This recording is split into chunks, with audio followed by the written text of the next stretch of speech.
Hotel style ಪುಡಿ ಪಲ್ಯ ಸೈಡಲ್ಲಿ ನೆಂಚಿಕೆಗೆ ಮಧ್ಯಾಹ್ನ ಊಟಕ್ಕೆ ನನಗೆ ಡಯಟಿಗೆ ಬೇಕು ಅಥವಾ ಒಂದು ಬ್ಯಾಲೆನ್ಸ್ಡ್ ಮೀಲ್ ತಿಂತೀನಪ್ಪ, ನಮಗೆ ಸ್ವಲ್ಪ ತರಕಾರಿ ಇಂಟೆಕ್ ಜಾಸ್ತಿ ಇದೆ, ಅದರಲ್ಲೂ ವೆಜಿಟೇರಿಯನ್ಸ್ಗೆ ನಮಗೆ ಜಾಸ್ತಿ ಬೇಕು ಅನ್ನೋರು ಆರಾಮಾಗಿ ಪಲ್ಯ ಮಾಡ್ಕೋಬೋದು. ನೀವು ಏನನ್ನಾರೋ ತರಕಾರಿ ಇದರಲ್ಲಿ ಬಳಸ್ಕೋಬೋದು. ನಾನಿಲ್ಲಿ ಕ್ಯಾರೆಟು ಮತ್ತು ಆಲೂಗಡ್ಡೆನ ಹಾಗೆ ಕುದಿಯೋಕೆ ಇಟ್ಟಿದ್ದೀನಿ. ಪ್ರೆಷರ್ ಕುಕ್ಕರ್ ಮಾಡಬೇಡಿ, ಕಲರ್ ಚೇಂಜ್ ಆಗುತ್ತೆ ಮತ್ತು ತುಂಬ ಬೆಂದರೂ ಚೆನ್ನಾಗಿರಲ್ಲ. 1-2 ಕುದಿ ಬೆಂದರೆ ಸಾಕು. ಅರ್ಧಂಬರ್ಧ ಬೆಂದರೆ ಅಷ್ಟೇ ಪಲ್ಯ ಚೆನ್ನಾಗಿರುತ್ತೆ.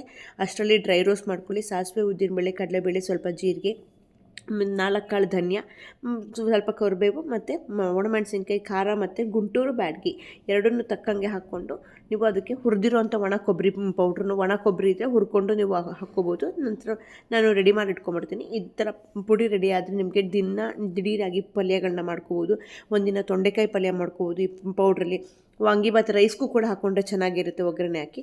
ಅದೇ ಥರ ನಂತರ ಸಾಸಿವೆ, ಉದ್ದಿನ ಮತ್ತು ಒಗ್ಗರಣೆ ಹಾಕ್ಕೊಂಡು ಈರುಳ್ಳಿ ಹಾಕ್ಕೊಂಡು ಕರಿಬೇವು ಹಾಕಿ ಪುಡಿ ಮಾಡಿರುವಂಥ ಪೌಡ್ರನ್ನ 1-2 ಚಮಚ ಹಾಕಿ ಚೆನ್ನಾಗಿ ರುಚಿಗೆ ತಕ್ಕಷ್ಟು ಉಪ್ಪು ಸೇರಿಸ್ಕೊಂಡು ಚೆನ್ನಾಗಿ ಹಸಿ ವಾಸನೆ ಹೋಗೋವರೆಗೂ ಒಗ್ಗರಣೆಯಲ್ಲಿ ಬಾಡಿಸ್ಕೊಳ್ಳಿ. ನಂತರ ಬೇಯಿಸಿರುವಂಥ ತರಕಾರಿನ ಹಾಕ್ಕೊಂಡ್ರೆ ನಿಮಗೆ ಮೇಲೆ ಕೊತ್ತಂಬರಿ ಸೊಪ್ಪು ಹಾಕಿದ್ರೆ ಸೈಡಿನ ಪಲ್ಯ ರೆಡಿ ಆಯಿತು. ದಿನ ಡಯಟ್ ಮಾಡಬೇಕು, ನನಗೇನಪ್ಪ ಮಾಡೋದು, ಅಥವಾ ಮಕ್ಕಳ ಲಂಚ್ ಬಾಕ್ಸ್ಗೆ ನಾವು ಬ್ಯಾಲೆನ್ಸ್ ಮೀಲ್ ತಿಂತೀವಿ, ಒಳ್ಳೆ ಪಲ್ಯಗಳು ಬೇಕು ಅಂದರೆ ಆರಾಮಾಗಿ ಈ ಥರ ತುಂಬ ಟೇಸ್ಟಿಯಾಗಿರುತ್ತೆ. ಟ್ರೈ ಮಾಡಿ ಒಂದ್ಸತಿ, ಹೋಟೆಲ್ ಸ್ಟೈಲ್ ಥರನೇ ಬರುತ್ತೆ.